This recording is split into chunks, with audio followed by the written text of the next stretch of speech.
ಬೆಳಗಿರಂಗಪ್ಪ ತಂದೆ, ಮಳೆ ಬೆಳೆ ಇಲ್ಲ, ಜನ ಎಲ್ಲ ನರಳ್ತಾ ಇದ್ದಾರೆ ತಂದೆ. ಕಾಡಲ್ಲಿ ಪ್ರಾಣಿ ಪಕ್ಷಿಗಳು ನೀರಿಗೆ ಪರದಾಡ್ತಾ ಇದೆ.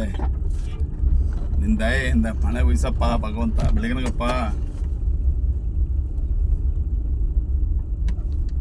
ಸ್ನೇಹಿತರೆ, ಈ ದಿನ ಬೆಳಗಿರಂಗನ ಸ್ವಾಮಿನ ದರ್ಶನ ಮಾಡಿ ಬೆಟ್ಟ ಇಳ್ಕೊಂಡು ಮನೆ ಕಡೆ ಹೊಟ್ಟಿದ್ದೀನಿ. ನೋಡಿ ಎಷ್ಟು ಅದ್ಭುತವಾಗಿದೆ. ನೀವು ಬನ್ನಿ, ಮಕ್ಕಳು ಕರ್ಕೊಂಡು ಬನ್ನಿ. ಸುಂದರವಾದ ಸ್ಥಳ ನೋಡಿ, ಎಷ್ಟು ಚೆನ್ನಾಗಿದೆ.